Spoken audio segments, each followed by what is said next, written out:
The dark woods off Fewtown Road near Deerfield, Ohio, guard a deadly secret.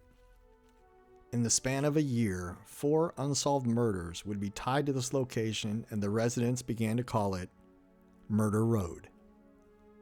The story is complex and detailed, so we will break the video into 2 parts. In part 1, we will talk about the victims and the locations, and in part 2, we were going to take a look at the suspects and the links to the cases. The western section of Fewtown Road runs north and south off of State Route 224. The southern part dead ends into Berlin Lake, a 3,300-acre, man-made sportsman's paradise. Completed in 1942, Berlin Lake is popular with hunters, campers, fishermen, and hikers. Situated in northern Ohio, the lake is in parts of Stark, Mahoning, Portage counties and is located between Cleveland, Akron, Youngstown, and Pittsburgh. Remote, rural, and isolated, Fewtown Road had developed a reputation where bad things happened.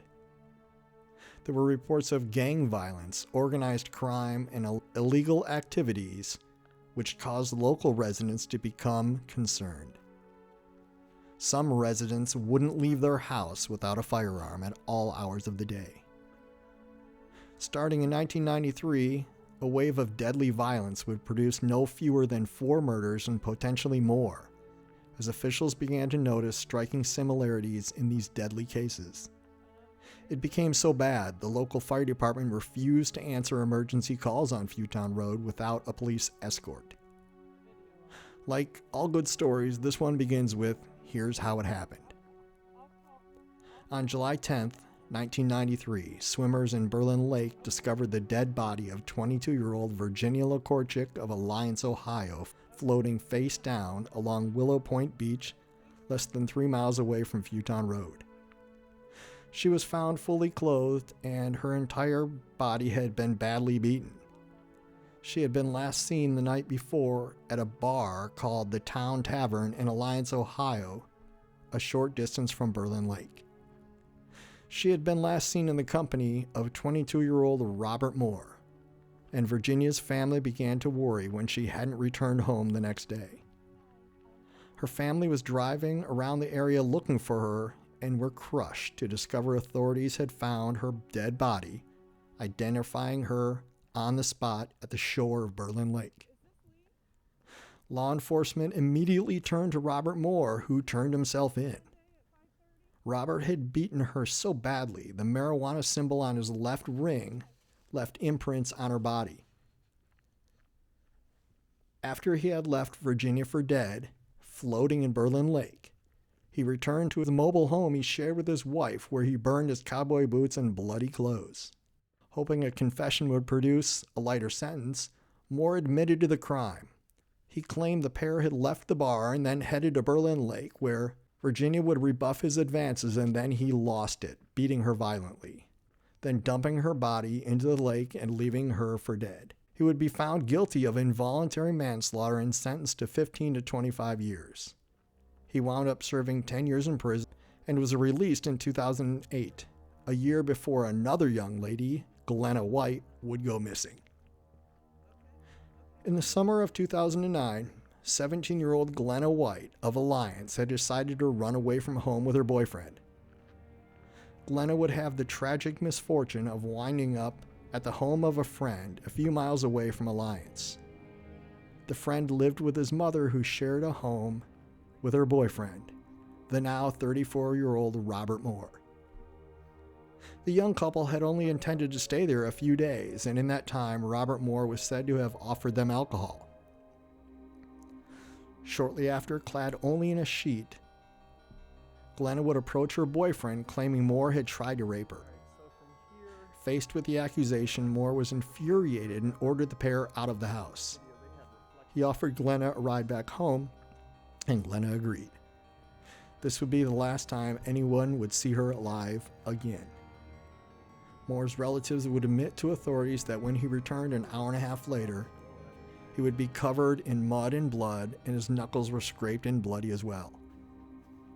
Mahoning County would take the lead in the investigation, but the prosecution couldn't produce enough evidence. Moore would not be charged with a crime, and Glenna would remain a missing person, although authorities agreed she was most likely dead. Authorities have been trying to find her body ever since. In June of 2020, Portage County Sheriff Ed Kennedy was investigating another unsolved area murder case when he began to notice striking similarities between the two cases.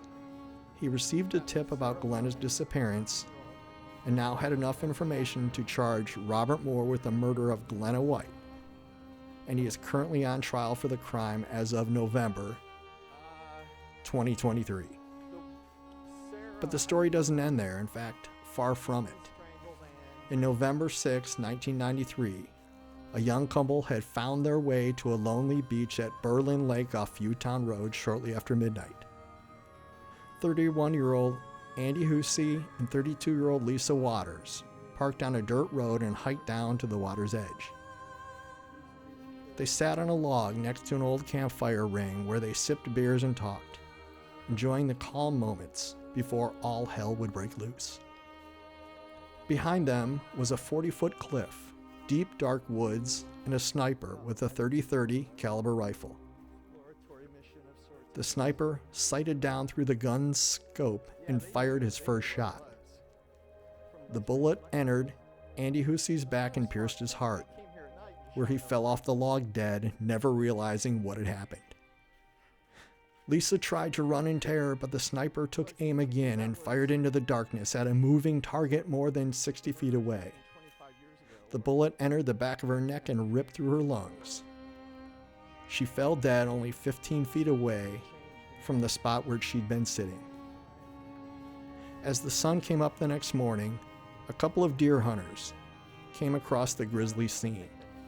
The police were alerted, investigators arrived, and the coroner began to piece together the awful crime scene. They soon recovered the spent shells from the cliff where the sniper had done his deadly deed the night before. Police weren't initially surprised the shots didn't raise concern, as hunting season for rabbits and pheasants had opened the day before. But it was very clear no one ever mistook Waters and Hussey for small game. This was cold-blooded murder.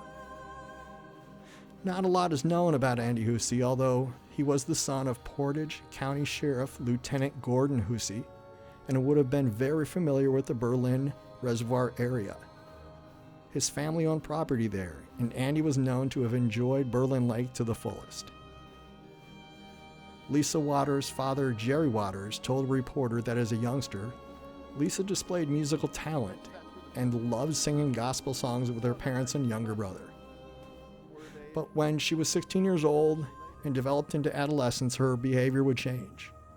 She was diagnosed with a chemical imbalance and put on medication she didn't always take. Lisa was unemployed and had 3 children and was unable to take care of any of them. Sometimes Lisa ate her meals at a missionary in downtown Akron and recently was living on the 3rd floor of a house on Beck Avenue in Akron. She had moved there a few months before her death after breaking up with a man she'd been living with in Kent, Ohio for the past 3 years, the father of one of her children. She was trying to get her life in order, and she was working on getting her high school equivalency degree and to become a nurse so that she could support her 3 children, but it was not to be. She had recently broken off a relationship with a man who had been charged with raping her and with criminal trespass.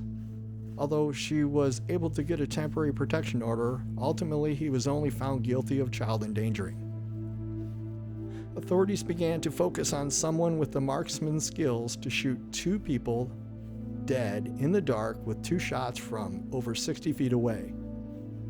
Portage County Sheriff Dwayne Cayley said that he thought it was likely that the killer probably knew the victims and had a suspect in mind, someone who was skilled enough to make that first shot. But authorities ultimately never got enough evidence to file a charge, and to this day, the murders of Lisa Waters and Andy Hussey remain unsolved. On August 25, 1994, at 7:30 in the morning, just 9 short months since Waters and Hussey were murdered, an oil and gas company inspector drove down Fewtown Road routinely checking gas wells. There he spotted a body in the woods just a few hundred feet from where Andy and Lisa were killed. It was the nude and tortured remains of a young girl. Detectives wouldn't publicly make any connections to the two cases, but an unsettling feeling began to creep up all around Fewtown Road. The coroner would find the young girl probably died of strangulation, but she'd also been beaten with fists, stabbed with a screwdriver, and cut with a knife. She'd been killed elsewhere, then dumped about 24 hours before the gas inspector had found her body. The day her body is discovered, forensic specialists are on the site looking for evidence, while back at the sheriff's office, deputies are contacting area police departments asking about the cases of missing girls. They quickly find a match in nearby Alliance. So this is the end of the road. Police contact Janet Menedez, who had reported her daughter missing just 4 days earlier, and asked Janet to come and take a look at the body. Goes to those Shortly houses, afternoon, maybe deputies escorted Janet past a crowd of reporters and into the woods. Seconds later, everyone heard Janet scream. Her daughter Kathryn had been found. 17-year-old Kathryn Menedez was last seen by her family that Saturday night. Her family was going to see a movie, but Kathy had decided to stay back, saying she was going to spend the night at a friend's house in Deerfield. While staying out at night was not entirely unusual for Kathy, she always made it a habit to check in with her family. Sometimes her friends would call and report her whereabouts, but this time Kathryn's mother knew something was wrong, deadly wrong. She alerted the police and an investigation was launched. Janet told investigators about 3 men who were potential suspects, and all 3 refused polygraph tests. Janet would describe one who was seeking a relationship but had an allegedly violent past. Despite all this, authorities had no leads and no evidence and turned to the public to assist with any clues or information that might help with an arrest. The police informed a wary public that they didn't see any connection in these cases. The only thing they have in common is Fewtown Road and Berlin Lake. That is, until another body turned up. In November of 1994, 1 year after Waters and Hussey were killed and 3 months after Kathryn Menedez was found, in the woods at the end of Fewtown Road, less than half a mile from where Menedez was found, and a mere 200 yards from where Waters and Hussey were killed, hunters found the decomposed remains of yet another body. Authorities would determine that she was a white female, strawberry blonde hair, small to medium build, and 14 to 18 years. Shortly after, authorities would update the report to indicate that she was likely 17 to 22 years old. It would become a costly mistake. A police facial artist sketch is uploaded to a national database, but no missing persons reports match the description. 4 years later, in 1998, a Portage County detective sees a flyer about a girl missing from Rochester Township in Pennsylvania named Sarah Ray Boehm, 14 years old. The detective contacts the Rochester Police Department, but the Rochester chief dismisses it, saying the ages just don't match up, and besides, he says, others have said they've seen the girl around town, so she's probably just a runaway, but some people don't agree with that opinion.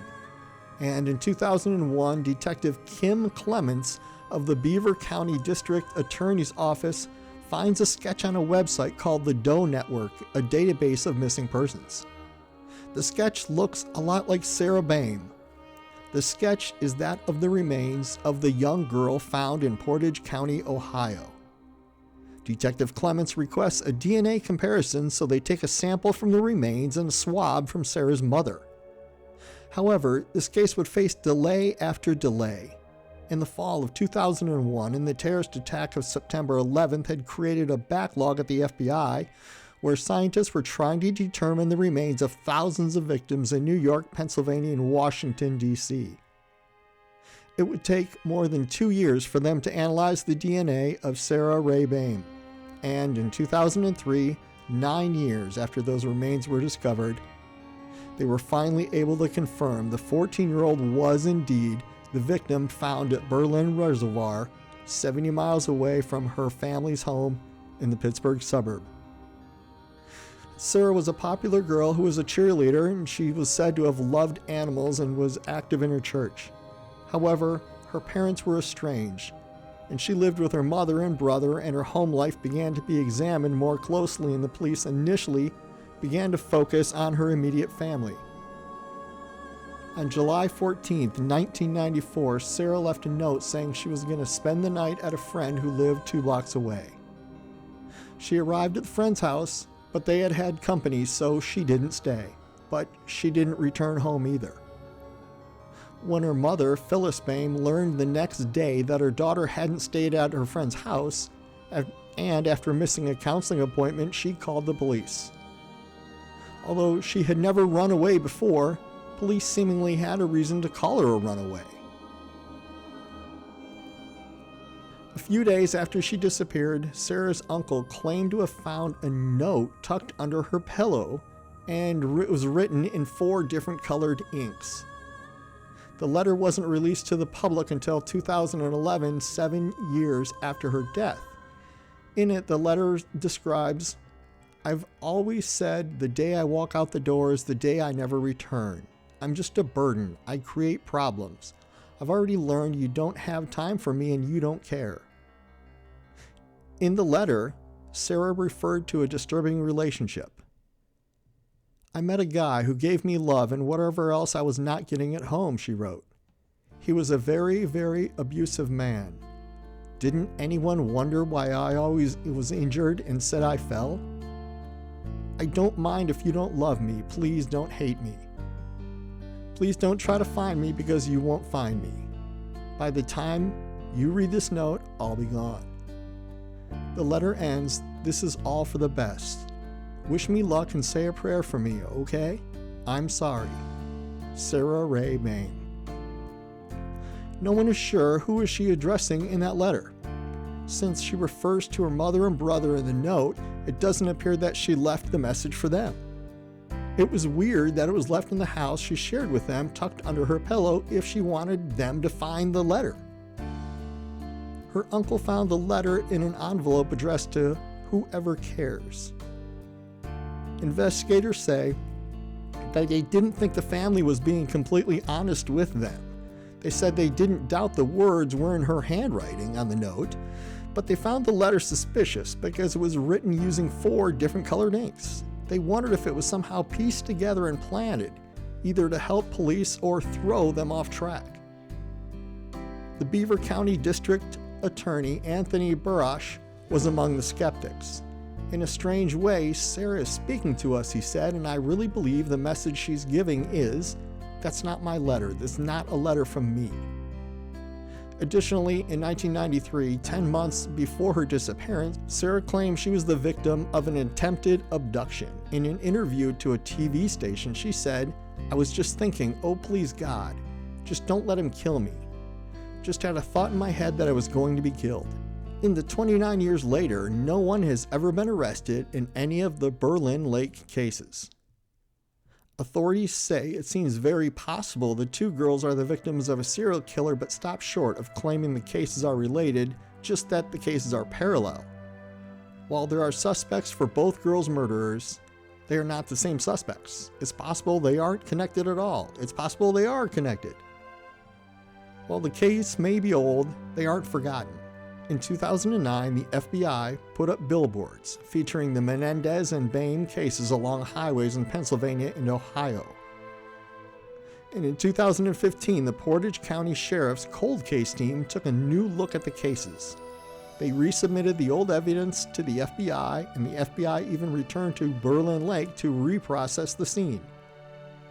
Since the woods where the girls were found gets little foot traffic, it was possible that evidence remained. If they found anything of interest, they haven't shared it with the public, and it hasn't led to any arrests. Yet there is one more indirect but very creepy connection to this part of Berlin Lake. When Sarah Boehm's remains were found in 1994, a Stark County newspaper quoted a man named Danny Jenkins. He was a 51-year-old hunter who said he was one of those who discovered her body. 3 years later, that same Danny Jenkins would go on a hunting trip with his buddies, Dwayne and William Lockhart, in Harrison County near Tappan Lake. He would shoot them point blank with a 12-gauge shotgun and rob them of $5,000. Jenkins is currently serving a life sentence for those murders, but no one has connected him to any of the Berlin killings. And Portage County authorities say he lied when he claimed to have been among the hunters who discovered Boehm's remains. The case remains open to this day, and the families are left to deal with the sadness and grief surrounding all these cases. Okay, if you're still watching by this point, I want to show you a few details about Fewtown Road.